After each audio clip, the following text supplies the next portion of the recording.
Join करें हमारे Telegram channel को @SMB इंडिया पे और पाए मार्केट के लाइव अपडेट्स और इंट्राडे ट्रेडिंग आइडियाज़ डिस्क्रिप्शन में दिए गए लिंक से ज्वाइन करें। वीडियो से पहले चैनल को सब्सक्राइब ज़रूर करें, नोटिफिकेशंस के लिए बेल आइकन दबाएं और वीडियो के बाद लाइक, कमेंट और शेयर करना ना भूलें।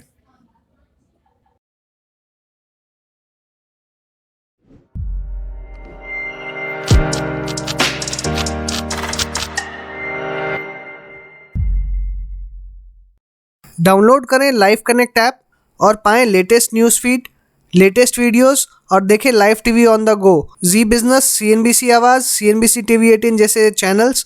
और फॉलो करें हमें सोशल मीडिया पे जैसे हमारे टेलीग्राम, कोरा, ट्विटर और फेसबुक पर। Hello friends, welcome to life advisors. अब देखना शुरू कर चुके हैं stock market today and tomorrow. अगर निफ्टी की बात करें तो प्रीवियस क्लोजिंग हमारी हुई थी 10,383 के ऊपर में और ओपनिंग हमने देखी 10,311, तो एक 71 पॉइंट की एक गैप डाउन ओपनिंग हमने देखी।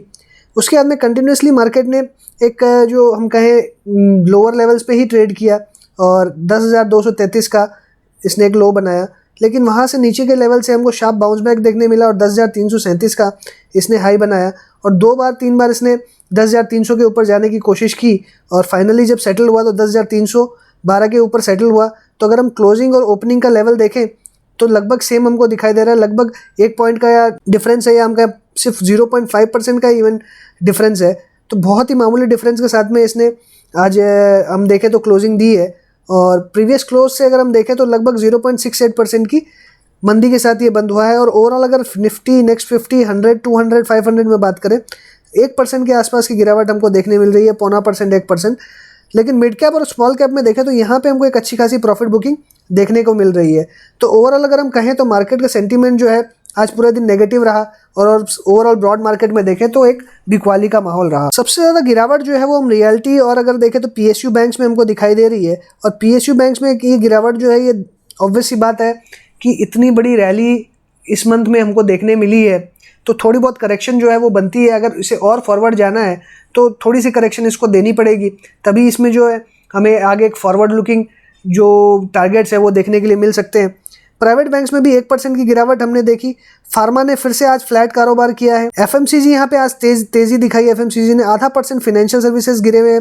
निफ्टी बैंक अगर ओवरऑल देखें तो 1% की गिरावट है। ऑटो में 1.25% की, 1.5% IT आज गिरा हुआ था। मीडिया अगर देखें तो 2.5% गिरा हुआ है। मेटल्स भी 2.5% के आसपास गिरे हुए हैं। तो ओवरऑल अगर हम मार्केट में देखें तो पूरा सेलिंग प्रेशर हमको देखने मिला। सिर्फ जो आउट परफॉर्मेंस है वो हमको FMCG में देखने मिली और FMCG का मैं कहूँगा कि ये भी सेक्टर जो है फोकस में रहना चाहिए। और इसका जो पैटर्न बन रहा है FMCG का, तो FMCG सेक्टर में मुझे लगता है कि एक ब्रेकआउट की स्थिति आने वाली है। ये जो लेवल है ये एकदम अपने रेजिस्टेंस के आसपास इसके है, तो यहाँ से मुझे लगता है कि एक तेज़ी का माहौल FMCG में बन सकता है। और इसके अंदर में जो लीडर रहने वाला है वो मुझे लगता है कि ITC, HUL, नेस्ले, इन सब के अंदर में वापस से जो है अपसाइड मूवमेंट जो है मुझे लगता है आ सकता है। साथ ही टाटा कंज्यूमर के अंदर में भी मुझे लगता है एक अच्छा खासा ब्रेकआउट आ सकता है। और साथ ही अगर हम फार्मा में देखें तो फार्मा में भी हमें बार बार देखने को मिल रहा है कि ये फ्लैट ट्रेड कर रहा है, बहुत ज़्यादा मूवमेंट इसके अंदर में हमको देखने नहीं मिल रहा है। तो मेरा ऐसा मानना है कि इसके अंदर में भी जो है वो तेज़ी आ सकती है और ऊपर के लेवल ये दिखा सकता है। तो इसके भी जो स्टॉक्स है अगर हम देखें, बायोकॉन, कैडिला, ये सब एक रेंज में घूम रहे हैं। और अगर हम सन फार्मा, डॉक्टर रेड्डीज, ये सब एक रेंज में घूम रहे हैं, एक कंसोलिडेशन जोन में फंसे हुए हैं। तो इसके अंदर में जो एक ब्रेकआउट है मुझे लगता है कि एक पेंडिंग है। ये दो सेक्टर जो है FMCG और फार्मा, ये बहुत फोकस में रहने चाहिए नेक्स्ट मंथ के लिए। और सिंस बहुत लोगों के एक्सपेक्टेशंस है कि कंपनी के रिजल्ट्स खराब आएंगे और जुलाई के अंदर में मार्केट वापस नीचे आ सकता है, तो अगर मार्केट नीचे आता तो मुझे लगता है जो आउट परफॉर्मेंस है वो FMCG और फार्मा में हमको देखने के लिए मिलेगी। तो नेक्स्ट कुछ दिन के लिए मुझे लगता है कि हमें इन दो सेक्टर्स पे एक अच्छा फोकस हमें बना के चलना चाहिए और इन्हीं के जो स्टॉक्स है और खासकर जो इंडेक्स में इनके जो स्टॉक्स है उनके ऊपर हमको ध्यान देना चाहिए।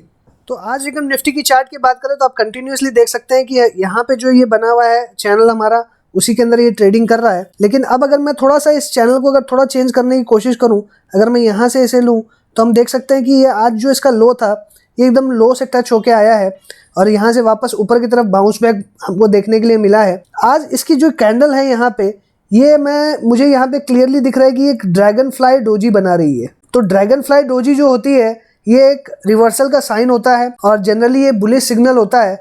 और अगर हम देखें ऊपर से नीचे आने के बाद में इसने एक ड्रैगन फ्लाई डोजी बनाया है और ऊपर की तरफ ही ये सारी क्लोजिंग हमको देखने मिल रही है। और मुझे ऐसा लगता है कि यहाँ से जो है वो अपसाइड वापस लौट सकता है, क्योंकि अगर आज इसका लो देखूं और मैं अगर यहाँ से एक स्ट्रेट लाइन बनाऊं सपोर्ट की, तो ये एकदम अपने सपोर्ट से यहाँ पे बाउंस होके वापस ऊपर की तरफ क्लोजिंग हुई है। अगर कल 10,312 के ऊपर निफ्टी निकलता है तो मेरा ऐसा मानना है कि इसके अंदर तेज़ी आ सकती है। और क्लोजिंग बेसिस पे अगर 10,312 अगर कल निफ्टी पॉजिटिव क्लोज होता है तो एक रिवर्सल का साइन हमको मिल सकता है। मैं बिल्कुल ऐसा नहीं कह रहा हूँ कि कल निफ्टी में बहुत ज़बरदस्त तेज़ी आ जाएगी या गिरेगा नहीं, ऐसा कुछ नहीं है। जैसा मैंने पहले कहा था कि हो सकता है कि 10,200 से लेकर 10,400 या 500 तक के लेवल में कंसोलिडेशन हो सकता है। तो अगर हम लास्ट 5-6 दिन का कारोबार देखें, अगर हम सारी कैंडल्स देखें, तो आप देख सकते हैं 10,200 से 10,500 के बीच में हमको देखने मिल सकती है। तो हो सकता है कि कंसोलिडेशन जो है वो यहाँ पे इसी लेवल पे होता रहे नेक्स्ट 5-10 दिन जब तक ये चलेगा। तो मेरा ऐसा मानना है कि तेज़ी या मंदी अभी हमको बिल्कुल नहीं करनी है इसके अंदर में। जब तक 10,500 ब्रेक अपसाइड ब्रेक नहीं होता तो अपसाइड नहीं बनानी है, और 10,200 जब तक ब्रेक नहीं होता है तब तक मंदी की पोजीशन हमें नहीं बनानी है। और ये सारी क्लोजिंग बेसिस के ऊपर में है। तो कल अगर वापस ऊपर आ जाता है और कल अगर 10,400 के आसपास अगर मार्केट क्लोज होता है या 350 पे क्लोज होता है, तो अगर कुछ भी पॉजिटिव क्लोज होता है तो मेरा ऐसा मानना है कि बहुत एग्रेसिव पोजीशंस अभी हमको नहीं रखनी है। और हो सकता है कि ये इसी रेंज में हमको देखने के लिए मिले। लेकिन जो ड्रैगन फ्लाई डोजी यहाँ देखने मिल रही है, ये क्लियरली जो है वो एक अप ट्रेंड या एक रिवर्सल का हमको संकेत दिखा रही है। और अगर मार्केट ऐसे ही चलता रहा और कभी भी मार्केट 10,500 के पार करेगा तो एक अच्छी खासी तेज़ी हमको देखने के लिए मिल सकती है। और जैसा कि हमने यहाँ पे देखा कि ये पैटर्न कुछ ऐसा बन रहा है, तो हो सकता है कि 10,600 का 700 का लेवल है वो भी हमको यहाँ से रिवर्सल होने के बाद में देखने के लिए मिल जाए। लेकिन अभी कैसा क्या होगा कल के लिए, तो कल के लिए मुझे ऐसे लगता है कि एक रेंज में रहेगा 10,400 इसका एक इमीडिएटली रेजिस्टेंस बना रहेगा ऊपर में, और 10,200 जो है वो सपोर्ट बना रहेगा। तो ये 200 पॉइंट के रेंज में मुझको लगता है जो ट्रेडिंग होनी है वो होगी, और बहुत ही सिलेक्टेड स्टॉक्स में हमको मूवमेंट देखने के लिए मिलेगा। बाकी कल जिस हिसाब से मार्केट चलेगी तो मैं आपको टेलीग्राम चैनल पे मैं अपडेट्स आपको देते रहूँगा, सो आप उसमें ध्यान रखिएगा। और बाकी हम निफ्टी के ओपन इंटरेस्ट से भी समझने की कोशिश करेंगे कि क्या पोजीशन बन रही है। ज्वाइन करें हमारे टेलीग्राम चैनल को @SMB इंडिया पे और पाए मार्केट के लाइव अपडेट्स और इंट्राडे ट्रेडिंग आइडियाज़ डिस्क्रिप्शन में दिए गए लिंक से ज्वाइन करें। तो निफ्टी की अगर चेंज इन ओपन इंटरेस्ट की बात करें तो आप देख सकते हैं कि एक रेंज में यहाँ पे हमको बहुत ही ज़्यादा कॉल राइटिंग और पुट राइटिंग देखने मिल रही है। बाकी सारी जगह आप देखें तो बहुत ज़्यादा मेजर कुछ नहीं है, और खाली अगर मैं कहूँ तो खाली साइड ही देखने के लिए मिल रही है, बहुत ज़्यादा कंसंट्रेटेड नहीं है आउटसाइड में, और एक ही जगह पे हमको देखने मिल रही है।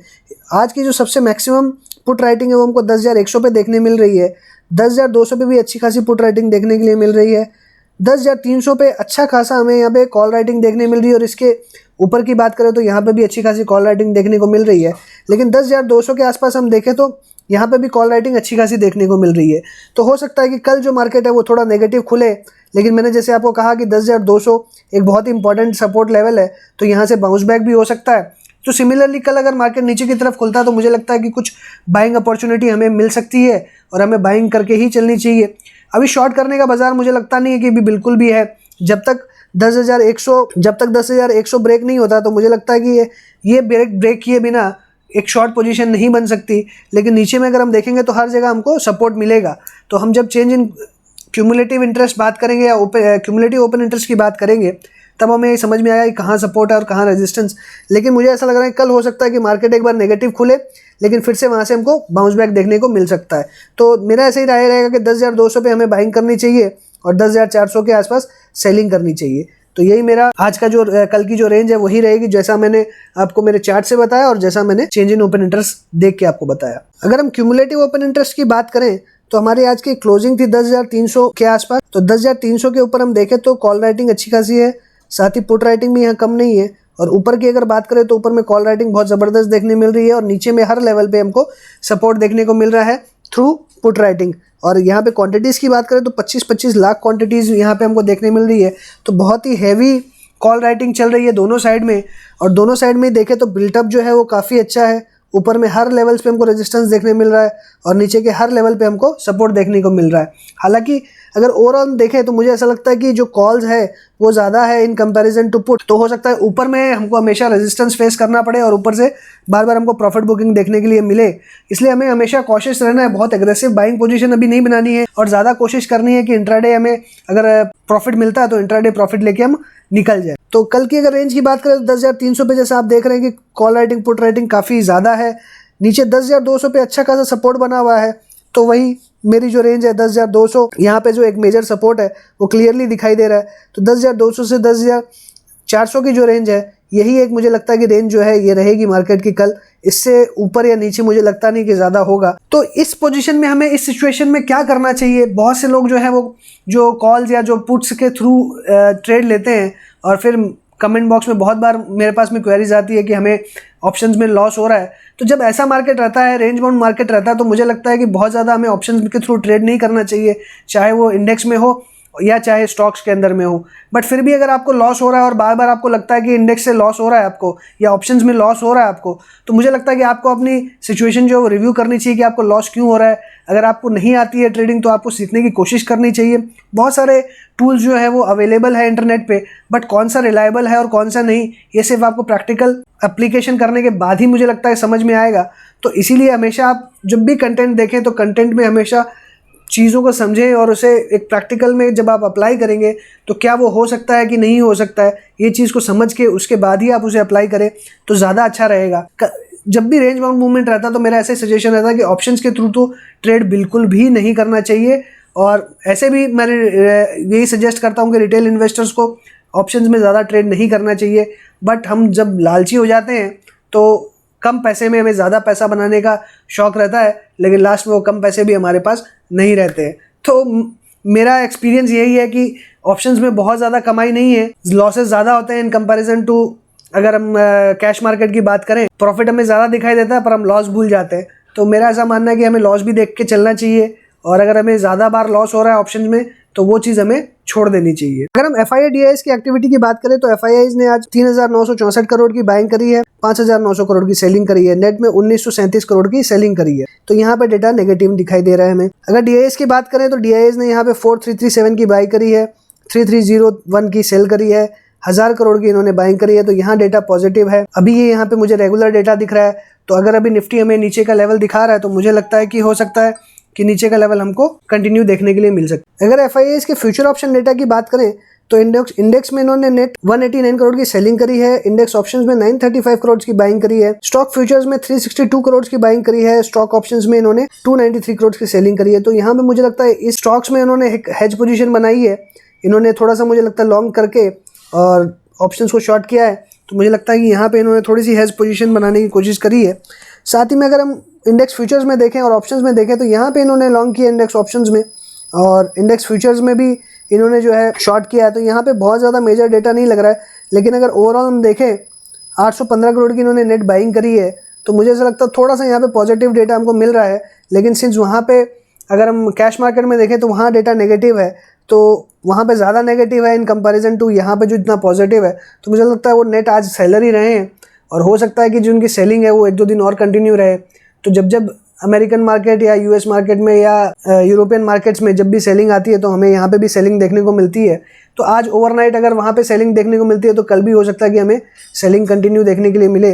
और हालांकि ये सब्जेक्टिव मैटर है, देखते हैं क्या होता है। ओवरनाइट सिचुएशन चेंज हो सकती है, और इसीलिए मैंने टेलीग्राम चैनल बनाया हुआ है ताकि कुछ भी ओवरनाइट सिचुएशन चेंज हो, वीडियो में मैं जो बोल रहा हूँ अगर उसका कुछ उल्टा होता है तो मैं वहाँ पे आपको इन्फॉर्म कर सकूँ। डाउनलोड करें लाइव कनेक्ट ऐप और पाएं latest news feed, latest videos, और देखें live TV on the go, Zee business, CNBC Awaaz, CNBC TV 18 जैसे चैनल्स, और फॉलो करें हमें सोशल मीडिया पे जैसे हमारे टेलीग्राम, कोरा, ट्विटर और फेसबुक पर। तो बात करते हैं कुछ स्टॉक्स की, लेकिन शुरू करने से पहले एक डिस्क्लेमर दे देना चाहता हूँ कि जितने भी हम यहाँ पे स्टॉक्स डिस्कस कर रहे हैं ये सारे के सारे पोजिशनल ट्रेड के हिसाब से है। इनमें इंट्राडे या कल के हिसाब से मैं बिल्कुल भी डिस्कस नहीं कर रहा, लेकिन आने वाले दिनों में किस तरह से इनमें डेवलपमेंट्स हो रही है उसके हिसाब से हम डिस्कस करते हैं, और शॉर्ट टर्म व्यू के हिसाब से हम डिस्कस करते हैं।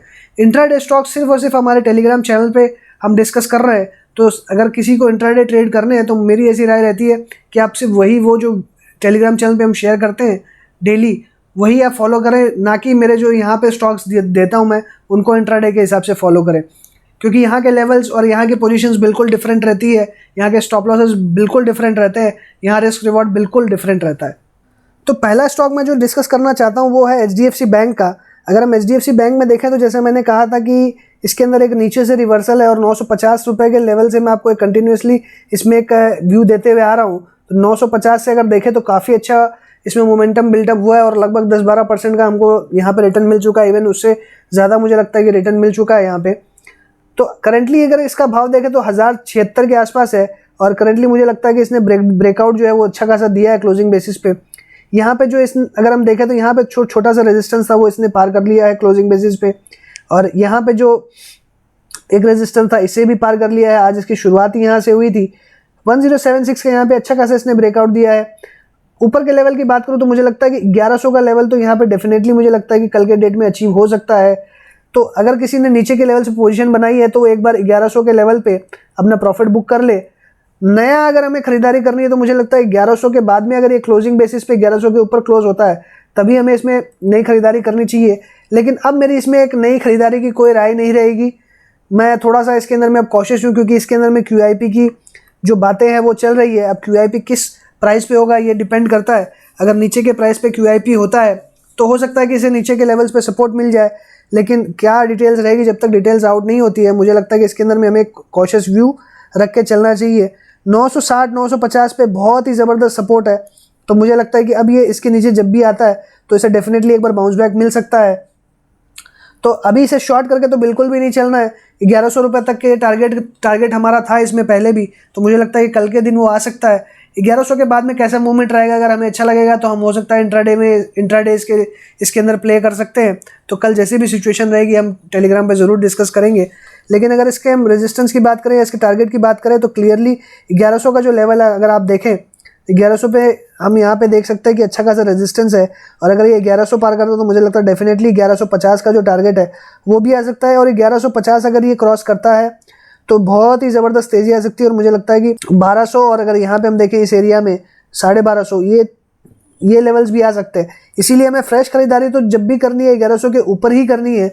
अगर ये 1100 के ऊपर टिक जाता है तो मुझे लगता है 1150, 1200 और 1250 तक के टारगेट्स हमको देखने मिल सकते हैं। लेकिन एक डिस्क्लेमर, एक क्लॉज जो है वो यही रहेगा कि इसमें QIP है, पहले QIP के डिटेल्स आने दे फिर हम इसमें नई पोजीशंस बनाएंगे। अगला स्टॉक है इंडिगो का। तो इंडिगो में हमने जब 10,000 रुपये पे इस पर रिकमेंडेशन दी थी और 1100 तक के टारगेट्स थे और ऊपर में 1200 तक के टारगेट्स थे, तो 1100 तक ये स्टॉक आ चुका था।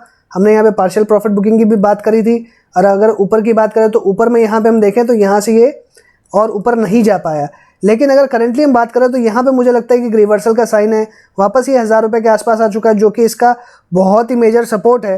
अगर ये ब्रेक होता है तो हो सकता है कि इसके अंदर में और गिरावट आए, लेकिन मुझे ऐसा लगता है कि कल के डेट में अगर इसमें रिवर्सल होता है और ये ऊपर की तरफ निकलता है, आज का इसका लो है 998 का, इसने वो ब्रेक नहीं किया और वहाँ से ये वापस ऊपर आ गया, तो मुझे लगता है कि अगर कल इसका लो ब्रेक नहीं होता है जो कि 998 है तो ये स्टॉक वापस रिवर्सल साइन ले सकता है।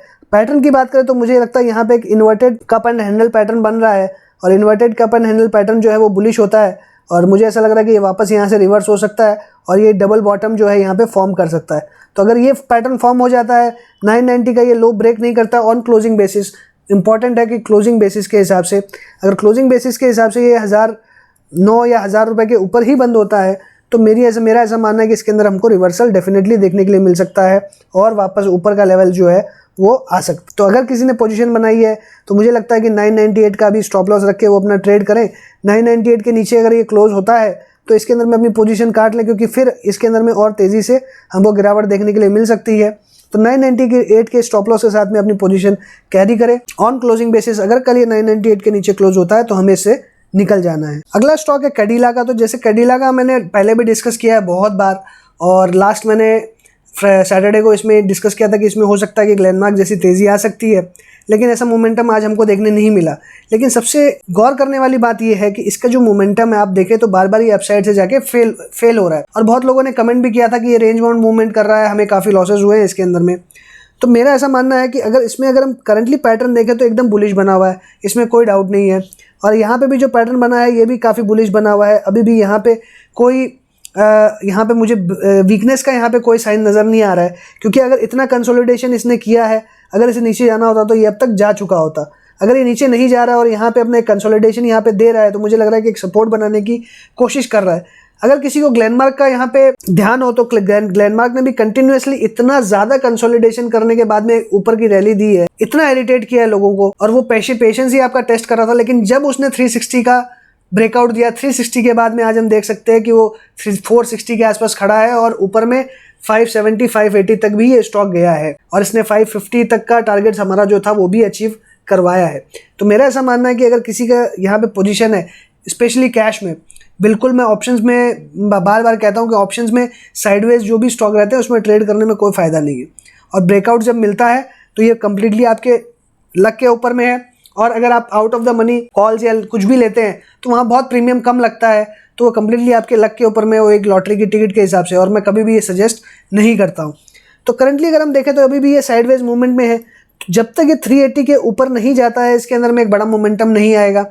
और 380 ऑन क्लोजिंग बेसिस मैं बोल रहा हूँ, हमेशा मैं जब भी कोई भी चीज़ बोलता हूँ तो ऑन क्लोजिंग बेसिस बोलता हूँ। हालांकि हिसाब से अगर हम देखें तो 375 के बाद ही इसमें क्लोजिंग बेसिस के ऊपर आना चाहिए, और अगर हम देखें तो 375 के बाद में अगर ये जब भी यहाँ से गिरा है 375 के ऊपर में क्लोजिंग बेसिस पे ये नहीं बंद हुआ है। तो मेरा ऐसा मानना है, हिसाब अगर हम क्लियरली अगर पैटर्न देखें तो 375 के बाद में ही आना चाहिए, but to be on the safe side मैं 380 ले रहा हूँ।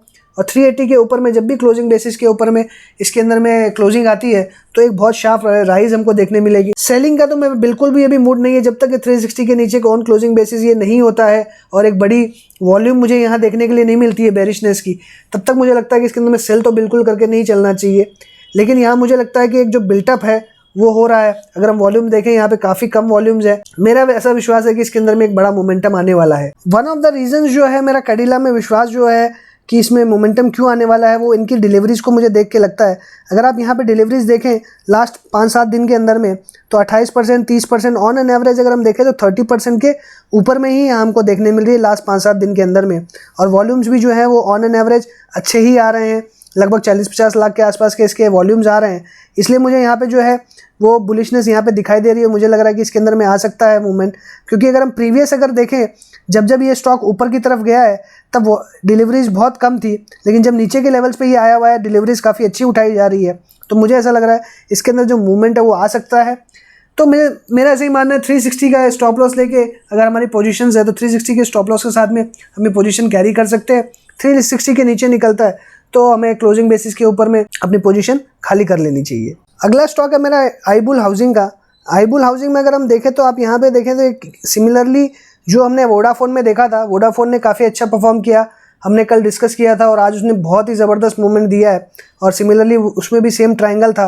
तो अगर हम यहाँ पे देखें तो एक अच्छा खासा जो ट्रायंगल है यहाँ पे भी फॉर्मेशन हमको दिखाई दे रहा है। और मुझे ऐसा लगता है कि जब ये ट्रायंगल ब्रेक होगा, जो मुझे लगता है लगभग 225 के बाद में ब्रेक होगा, 225 के ऊपर ये निकलेगा ऑन क्लोजिंग बेसिस, तब इसके अंदर वापस जो है वो तेज़ी आ सकती है। करंटली इसका अगर हम प्राइस देखें तो 216 के आसपास है और 225 यहाँ से 5% ऊपर है।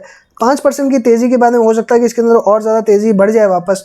और अगर नीचे की बात करें तो मुझे लगता है ये ट्रायंगल जो है ये ब्रेक करेगा यहाँ पे इस लेवल पे, जो कि 205 के आसपास आता है। 205 के नीचे जब ये क्लोज होगा, लगभग 200 के आसपास मैं कह सकता हूँ, तो 200 के नीचे जब ये क्लोज होगा या 200 के आसपास जब क्लोज होगा तो इसके अंदर मुझे लगता है कि फिर और सेलिंग जो है वो बढ़ सकती है।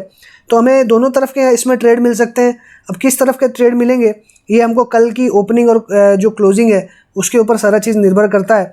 अगर इसकी क्लोजिंग 205 और 200 के बीच में होती है तो हो सकता है कि हमें और इसके अंदर में मंदी देखने के लिए मिले, और अगर ऊपर की तरफ निकलता है 225 के आसपास ये निकलता है ऑन क्लोजिंग बेसिस, तब हो सकता है कि इसके अंदर हमको तेजी देखने के लिए मिले। तो सारा जो चीज़ है इसके क्लोजिंग के ऊपर में ही कल डिपेंड करेगा। अगला स्टॉक है SBI का। तो अगर SBI में देखें ये एकदम अपने सपोर्ट जो यहाँ पे इसने अच्छा खासा बनाया था, और करंटली हम यहाँ पे देखें तो यहाँ पे भी इसने एक अच्छा खासा सपोर्ट बनाया था। तो आज की जो क्लोजिंग है ये एकदम कम्प्लीटली इसने सपोर्ट के नीचे करी है। अगर हम देखें तो इसने एक मेजर जो सपोर्ट है 180 का वो इसने ब्रेक कर दिया है। तो यहाँ पे मुझे लग रहा है कि 179.25 की जो क्लोजिंग है, अगर इसके नीचे अगर ये ओपन होता है तो हो सकता है कि वापस कमज़ोरी देखने मिले, और अगर वापस कमज़ोरी देखने मिलती है तो मुझे लगता है कि 175 का जो लेवल है 175 174 का वो हमको देखने के लिए मिल सकता है। और नीचे के लेवल से अगर बात करूँ तो एग्जैक्टली 170 का जो लेवल है ये बहुत ही मेजर सपोर्ट है। तो 170 के आसपास अगर हम देखेंगे तो एक बहुत ही अच्छा हमको सपोर्ट देखने मिलेगा। लेकिन अगर कल ये और नीचे जाता तो मुझे लगता है कि इसमें बिकवाली करके चलनी चाहिए। 170 का जो टारगेट है वो हो सकता है कि हमको अचीव हो, और नीचे में अगर हम देखें तो अराउंड 160 के आसपास भी थोड़ा मेजर सपोर्ट है। तो 160 के टारगेट्स तो मुझे बहुत ज़्यादा अभी नीचे के लग रहे हैं, लेकिन 170 का टारगेट यहाँ से मुझे बहुत पास में और बहुत ईजी लग रहा है। 4-5% की तेज़ी हमको इसके मंदी इसके अंदर में हमको देखने को मिल सकती है, तो इसे हमें सेल करके चलना चाहिए। वापस अगर 170 के आसपास से बाउंस बैक होता है तो वापस हमें बाई करना चाहिए और फिर वापस ऊपर के लेवल हमको देखने को मिल सकते हैं। 170 का जो लेवल है, 170 का लेवल बहुत ही इंपॉर्टेंट लेवल है, तो यहाँ से हो सकता है कि वापस बाउंस बैक मिले। अगर यहाँ से बाउंस बैक मिलता है तो वापस 191, 190, 195 के तक के लेवल्स देखने के लिए मिल सकते हैं। तो 170 तक हमको बिकवाली करके चलनी है। अगर यहाँ से रिवर्सल होता है तो हमें खरीद के चलना है और 190, 195 तक के लेवल्स हमको देखने के लिए मिल सकते हैं। तो अभी आने वाले दिनों में सिंस मार्केट साइडवेज हमको देखने मिल रहा है, तो इसी तरीके से हमको छोटे रेंज में ही ट्रेड मिलेगा। और ये पर्टिकुलरली अगर इसको देखें तो यहाँ पे तो एकदम ही हमको डेफिनेटली यहाँ पे एक छोटी रेंज में मूवमेंट हमको दिखाई दे रहा है। तो अप साइड और डाउन साइड दोनों तरफ के ट्रेड्स हमको इसमें देखने के लिए मिल सकते हैं। तो यहाँ पे भी हम एक सेल और बाई दोनों तरह के ट्रेड्स जो हैं वो ले सकते हैं। सो इसी के साथ मैं अपनी बात को यहीं पे वाइंड अप करूँगा। अगर आपको अच्छा लगा हो तो लाइक करिएगा, दोस्तों के साथ शेयर करिए, कमेंट बॉक्स में अपने व्यूज़ लिखिए कि कैसे आपको मेरी एनालिसिस लग रही है, किन स्टॉक्स के बारे में आप चाहते हैं कि मैं डिस्कस करूं। अगर आपने टेलीग्राम चैनल हमारा ज्वाइन नहीं किया है तो वो भी आप ज्वाइन कर सकते हैं। हमारा एंड्रॉयड ऐप आप डाउनलोड करें जहां पे आपको लाइव टीवी और लाइव न्यूज़ फीड आपको देखने मिलती है। सो इसी के साथ thank for watching the video. Good night.